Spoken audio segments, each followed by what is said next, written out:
What's good, YouTube? It's your boy, Blue Blood Sports TV, back at y'all with another one. So, I have 10 people sending me the interview done by Sean from Fight Hype. Shout out to Sean. With Mayweather Promotions CEO Leonard Ellaby. Shout out to Leonard Ellaby. And this was an old interview. This was at the press conference for Rolly's fight with Isaac Cruz and Chief Thurman and Tim Zoom. And they broke it up in pieces and they sent it. And it's titled Terence Crawford versus Canelo Álvarez. Bad news. Leonard Ellaby gives Terence Crawford bad news. Terence Crawford versus Canelo Álvarez, not the biggest fight in boxing. David Benavidez is the biggest fight in boxing with Canelo. It's the business. Leonard Ellaby goes on to say that it was the same way people looked at Tank Davis versus Ryan Garcia and Terence Crawford versus Errol Spence. The whole time Tank Davis versus Ryan Garcia was a bigger fight than Terence Crawford versus Errol Spence. And that's nothing to brag about. Okay? That should never be the case. Commercial fights are running the sport of boxing. Now, here's what's interesting about it. When you have a guy like YouTube sensation turned professional boxer, Jake Paul, coming into the sport of boxing, everybody's in an uproar. Oh, Jake Paul shouldn't be in. Jake Paul ain't a real boxer. Jake Paul ain't this. Jake Paul shouldn't do that. Everybody's against Jake Paul. But what's the difference between Jake Paul, Tank Davis, and Ryan Garcia?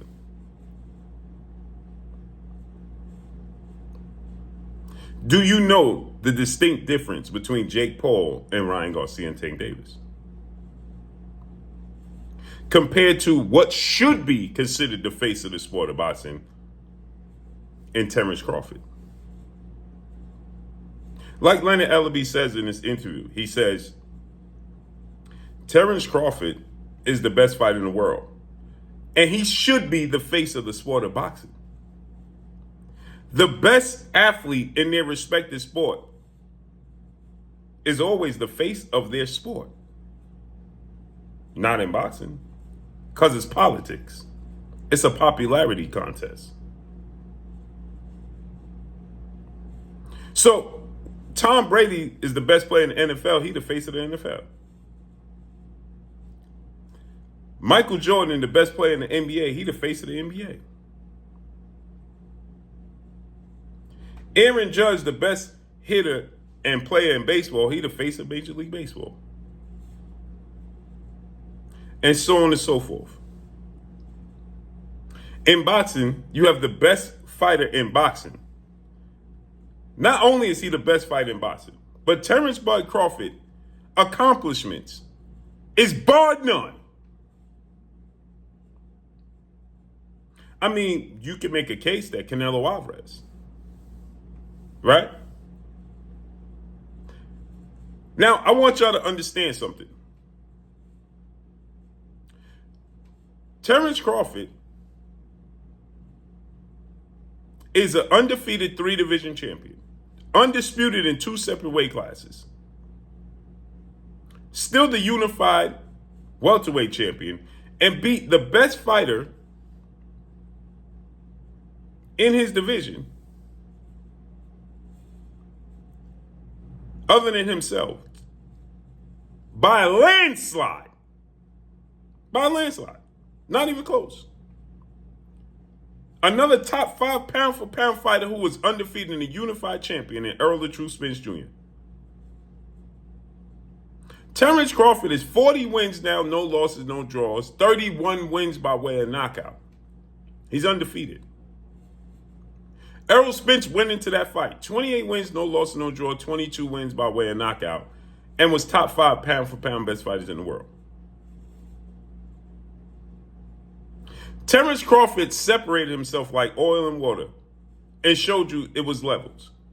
The best fighter in his division. A top 5 pound for pound best fighter in the world. Separated himself. Terence Crawford has knocked out or stopped the last 9 opponents he's faced, dating back to his last undisputed match. Both his undisputed matches didn't go the distance. He knocked out Julius Indongo for undisputed. He knocked out and stopped Errol Spence for undisputed. They didn't go the distance. It wasn't in question. Right? It wasn't in question. Now, Terence Crawford and Errol Spence reportedly does 650 to 750,000 pay-per-view buys. Because nobody wants to see the best versus the best. They don't like the truth. They want to see, they like movies. They like stories. Sell them a dream. That's what they want to see. So they didn't want to see 2 top 5 undefeated fighters fight for undisputed. They want to see a guy in Ryan Garcia who's never fought for a world title. So obviously he never won a world title.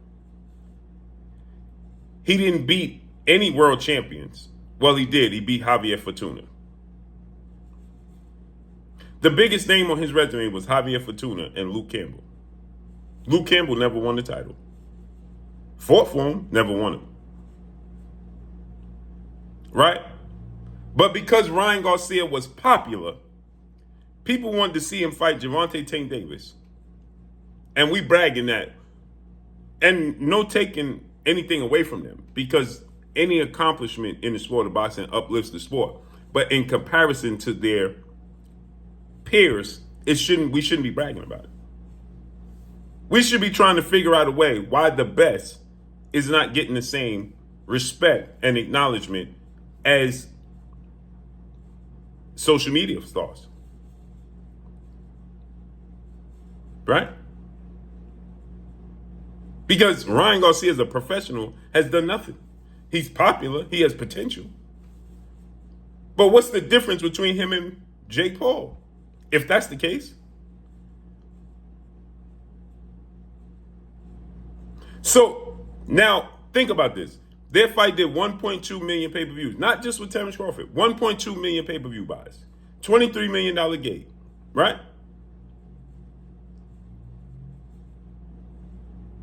Canelo Álvarez fights for undisputed against Caleb Plant and does 750,000 to 850,000 pay-per-view buys. Canelo Álvarez is a 4-division world champion and was fighting for undisputed, the first Mexican fighter to hold all 4 major sanction belts and become undisputed. And it does less than Ryan Garcia and Gervonta Tank Davis. And we are bragging about that.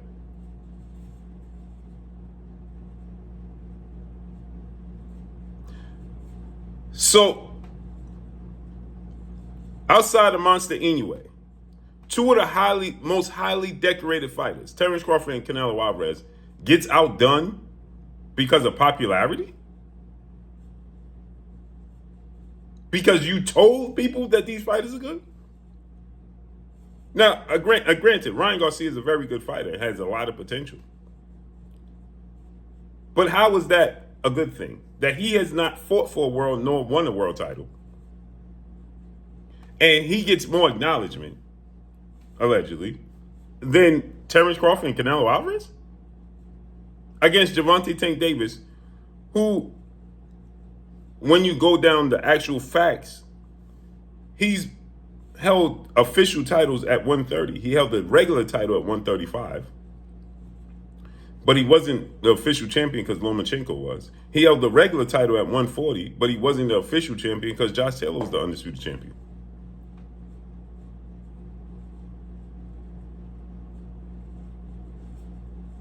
So, Tank Davis has never beat the best fighter in his division. That's never happened. Ryan Garcia never fought for a world title. Canelo Álvarez beat all the best fighters outside of David Benavidez in 168. Attempted to do it at 175 and came up short against Dimitri Bivol. But let's be clear here. Canelo Álvarez fought Erislandy Lara, who was the second best fighter in his division. He fought and beat Austin Trout. He fought the best two fighters in his division at 154, not named himself. He fought Floyd Mayweather. He came up short, but he did it. He fought the best fighter, arguably at 175, in Dimitri Bivol. He came up short, but he did it. He attempted it. He fought all the best fighters at 168 outside of himself and David Benavidez, but he did it. Now, is he strategically maneuvering around David Benavidez, who is the best fighter at 168? Yeah. But he fought the best two fighters at 154. He fought the best fighter at 175. And he fought all the best fighters outside of David Benavidez at 168. All the world champions. Now, he came up short. And we want to see him fight Benavidez. But let's not act like this man don't fight the best, because he does.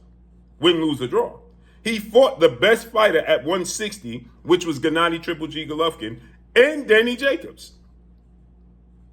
Not named himself at 160. The only guy there that he didn't fight was Demetrius Andrade. But he fought the best, two of the top three guys not named himself at 160, in David Benavidez, in Gennady Golovkin and Danny Jacobs.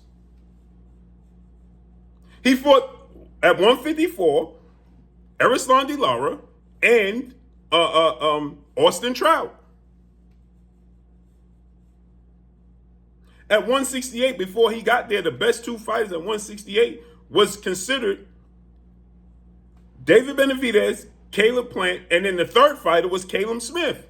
He beat Caleb Plant and Caleb Smith and Billy Joe Saunders. The two fighters at 175 that are the best are Artur Beterbiev and Dimitri Bivol. And people don't know, they're going to fight June 1st. We don't know who's the best out of them two. But he fought Dimitri Bivol, who many people, including myself, think is the best fighter at 175. And then he fought the third best fighter at 175, which was Sergey Kovalev. Yet we are comparing people to being the face of the sport of boxing that has come nowhere near close to what Terence Crawford and Canelo Álvarez has accomplished. Now, business-wise, is David Benavidez and Canelo Álvarez a bigger commercial fight? Possibly.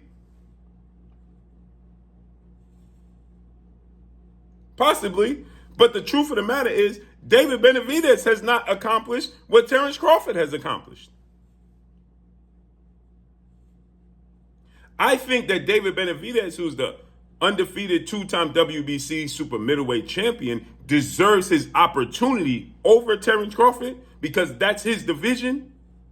But let's be clear. Imagine Sugar Ray Robinson jumping up, right, from welterweight to challenge the best super middleweight of that era, or most accomplished fighter, and the super middleweight undisputed champion. Or to bring it up to date, let's say Terence Crawford was, let's say, Sugar Ray Leonard or Floyd Mayweather. Imagine Floyd Mayweather jumping from 147 to 168 to fight Roy Jones Jr. Do you think that Roy Jones Jr. versus Antonio Tarver in the division would be bigger than Floyd Mayweather jumping up to fight Roy Jones Jr. and actually having a chance of winning the fight? Because Terence Crawford has a chance of winning the fight against Canelo Álvarez. Terence Crawford is daring to be great, and nobody else outside of Devin Haney, David Benavidez, Dimitri Bivol. There's a handful of fighters that are doing this. Outside the heavyweight division, they're on their own class of their own, that are actually challenging the best that is there. Terence Crawford is looking to be great with no labels, no asterisks, no catch weights, no rehydration clauses. He's just looking to be great. And we faulted him. Amazing, isn't it? And that's all I got for y'all. Make sure you hit the like button. Drop a comment in the comment section. Let me know what y'all think. You already know what it is. It's your boy Blue Blood Sports TV. Hate, like, comment, and subscribe. You haven't subscribed, hit the subscribe button, hit the like button, hit the bell icon, and get all the new notifications. Follow me on Instagram at Blue Blood Sports TV, all one word. That's all I got for y'all. I'm gone. Peace.